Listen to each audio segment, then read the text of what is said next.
प्रिय विद्यार्थियों, राम मोहन राय के आज हम धार्मिक विचार और सामाजिक विचार को पढ़ेंगे। इस पार्ट में राम मोहन राय सर्वाधिक प्रमुख रूप में धार्मिक और सामाजिक पुनर्जागरण के संदेशवाहक थे। धार्मिक सत्य के प्रति उनके मन में गहरी जिज्ञासा थी और इस जिज्ञासा के कारण ही उन्होंने विश्व के सभी धर्मों का गहरा अध्ययन किया था।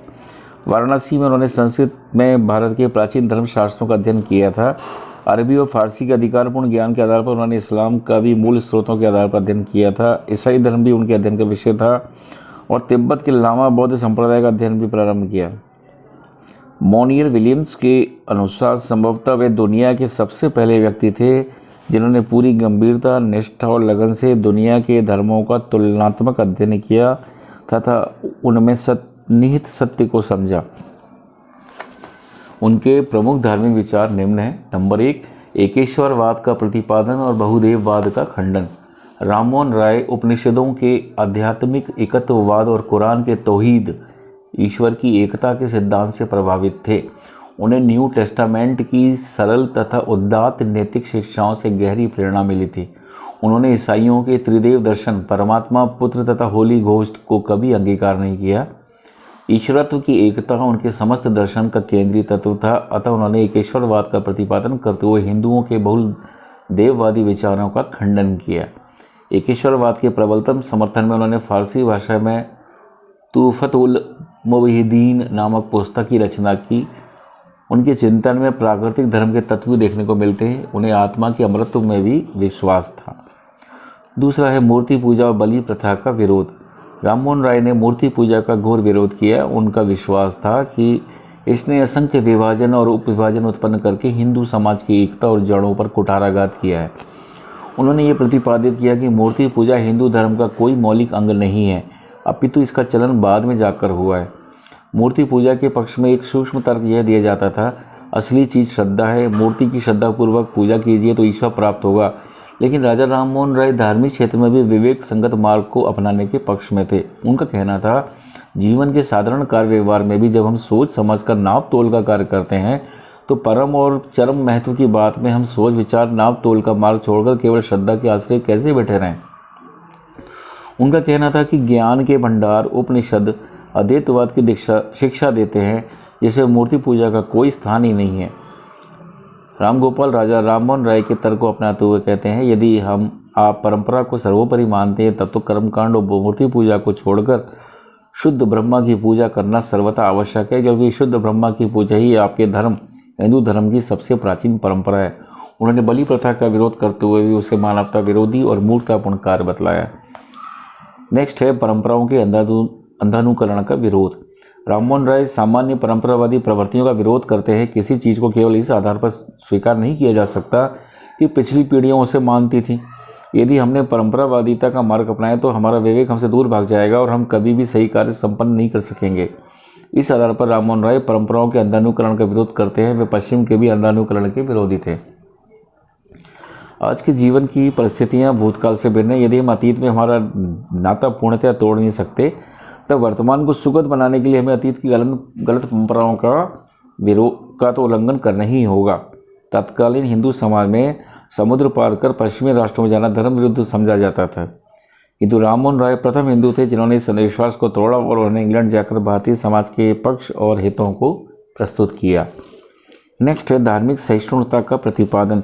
राममोहन राय धार्मिक क्षेत्र में सहिष्णुता को सर्वाधिक महत्व देते थे। किसी धर्म या संप्रदाय विशेष अथवा उनके अनुयायियों के प्रति घृणा भाव के वे प्रबल विरोधी थे।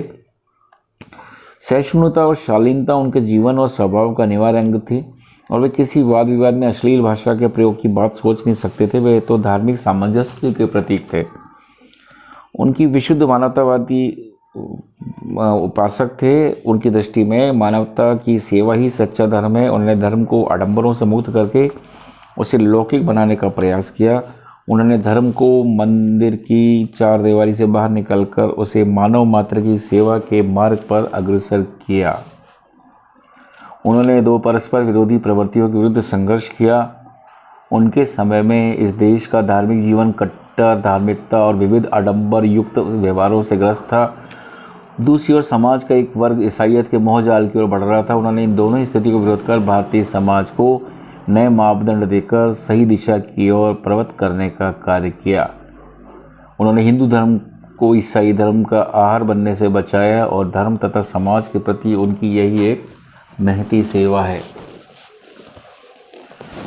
अब राजा राममोहन राय के सामाजिक विचार। राममोहन राय के समय में भारतीय समाज जीवन अनेक कुरीतियों से ग्रसित था। समाज में रूढ़ियों ने अपना प्रभाव जमा लिया था। स्त्री जाति को हीन भाव से देखा जाता था और पाश्चात्य देशों से संपर्क स्थापित करना अनुचित समझा जाता था। सामाजिक जीवन में जड़ता, हीनता, विसंकलता और कूपमंडूकता समाहित हो गई थी। सामाजिक जीवन के इस अंधकार को दूर करने के लिए राममोहन राय ने विवेक और प्रकाश की ज्योति जलाई। राजा राममोहन राय के सामाजिक विचार और भारत के सामाजिक जीवन को उनका योगदान इस प्रकार है। नंबर 1, परंपरावादिता का विरोध।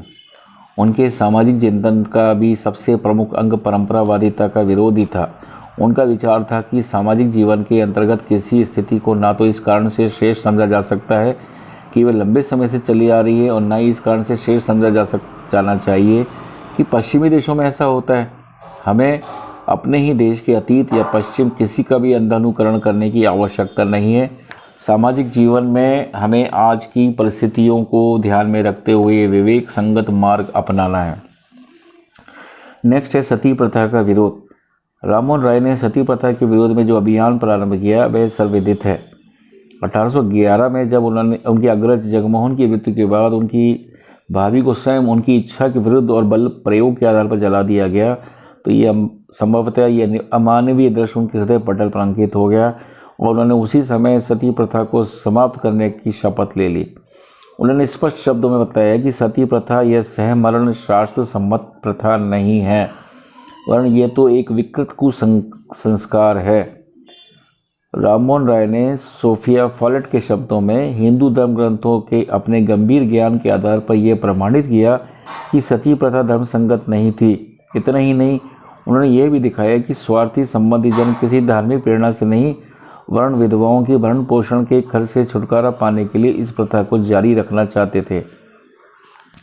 1818 में उन्होंने सती प्रथा के उन्मूलन के लिए विख्यात आंदोलन प्रारंभ किया और 1829 में उन्होंने इस संबंध में एक पुस्तिका लिखी।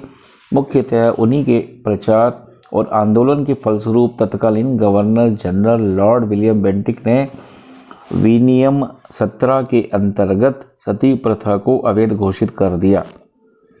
श्रीमती फ्रांसिस के मार्टिन ने बंगाल हरकारा नामक समाचार पत्र में लिखा था, महान हिंदू दार्शनिक राममोहन राय की विशेष सहायता के बिना शायद कभी भी अंग्रेजी सरकार के लिए कानून सती प्रथा रद्द करना संभव न होता।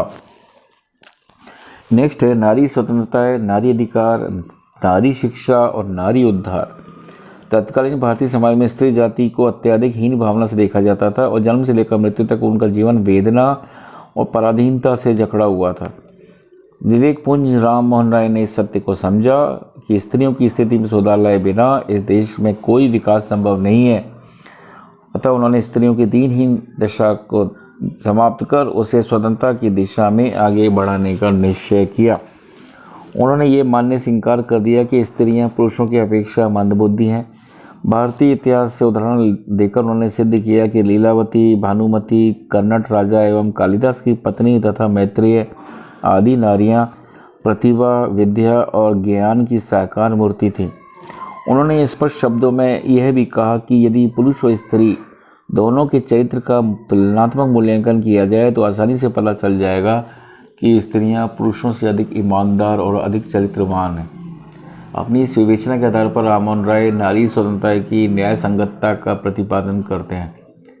उनके समय में हिंदू स्त्रियों को अपने पति की संपत्ति में कोई अधिकार प्राप्त नहीं था।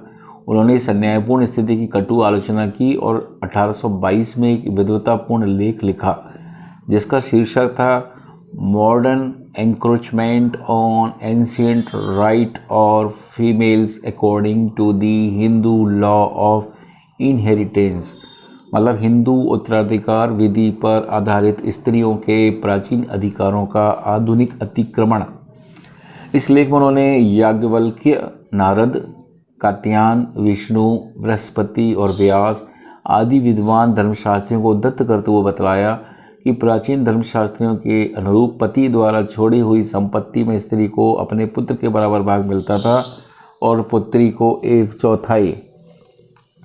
राममोहन राय ने बहुपत्नी प्रथा के विरुद्ध आवाज़ उठाते हुए एक ऐसी वैधानिक व्यवस्था की आवश्यकता पर बल दिया कि कोई भी हिंदू पुरुष एक मजिस्ट्रेट से लाइसेंस लिए बिना अपनी पहली पत्नी के जीवन काल में दूसरा विवाह नहीं कर सकता। राममोहन राय का यह भी स्वप्न था कि बाल विधवाएं पुनर्विवाह करें और प्रौढ़ विधवाएं आत्मसम्मान का जीवन व्यतीत करने के लिए शिक्षित की जाएं।